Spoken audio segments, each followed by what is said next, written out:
Be ready. 10 seconds to go.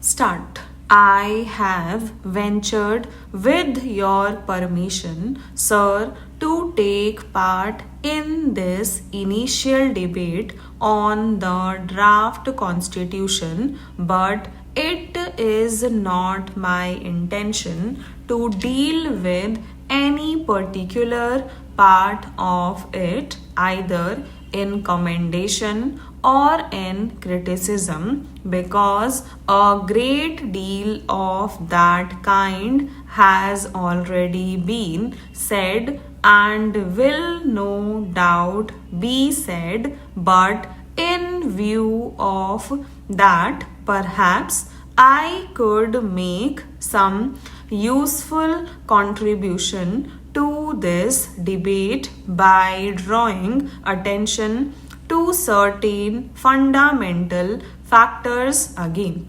I had thought that I could do this even more because in recent days and weeks I have been beyond the shores of India, have visited foreign lands, met eminent people and statesmen of other countries, and has the advantage of looking at this beloved country of ours from a distance. That is of some advantage. It is true that those who look from a distance do not see many things that exist in this country. But it is equally true that those who live in this country and are surrounded all the time with numerous difficulties and problems sometimes fail to see the picture as a whole. We have to do both to see our problems in their intricate detail in order to understand them, and also to see them in some perspective so that we may have that picture as a whole before our eyes. Now, this is even more important during a period of swift transition such as we have gone through. We have lived through this period of transition with all its triumphs and glories and sorrows and bitterness, and are affected by all these changes. We are changing ourselves. We do not notice ourselves changing or the country changing so much, and it is quite helpful to be out of this turmoil for a while and to look at it from a distance, and to look at it also to some extent with the eyes of other people. I have had that opportunity.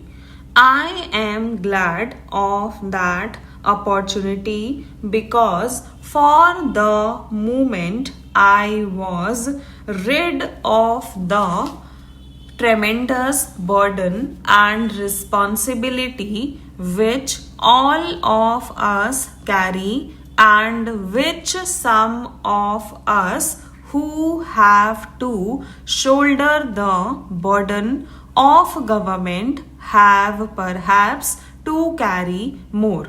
For a moment I was rid of those immediate responsibilities and I could look at the picture with a freer mind. From that distance, I saw the star of India rising far above the horizon. The world is in a bad way, and this great continent of Asia or Europe and the rest of the world are in a bad way and are faced with problems which might almost appear to be insurmountable. And sometimes one has the feeling that we were all actors in some terrible Greek tragedy which was moving on to its inevitable climax of disaster.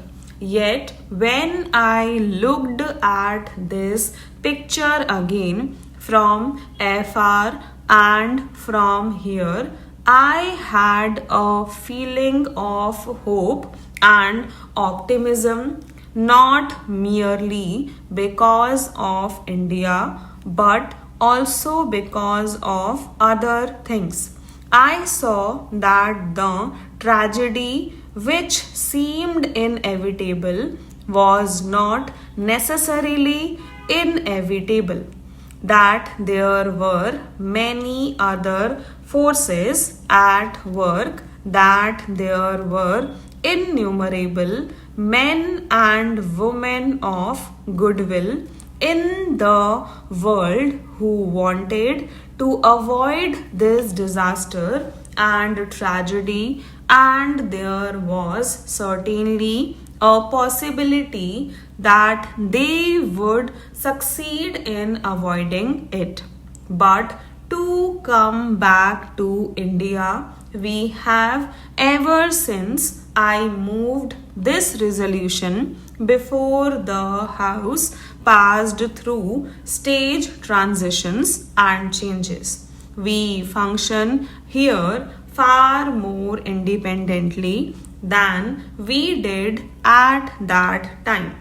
We function as a sovereign independent nation, but we have also gone through a great deal of sorrow and bitter grief during this period, and all of us have been powerfully affected by it. The country for which we were going to frame this constitution was partitioned and split into two. And what happened afterwards is fresh in our minds and will remain fresh with all its horrors for a very long time to come. All that has happened, and yet, in spite of all this, India has grown in strength and in freedom, and undoubtedly, this growth of India, this emergence of India as a free country is one of the significant facts of this generation. Significant for us and for the vast numbers of our brothers and sisters who live in this country, significant for Asia and significant for the world. And the world is beginning to realize that India's role in Asia and the world will be a beneficent role. Sometimes there may also be a measure of apprehension because India may play some part which some people, some countries with other interests may not particularly like.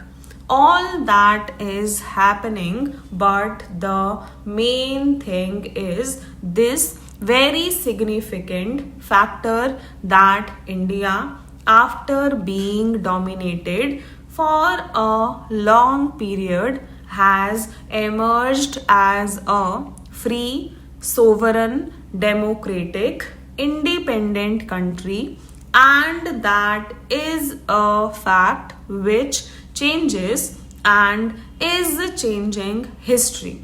How far it will change history will depend upon us, this house and other house like this representing the organized will of the Indian people. Stop.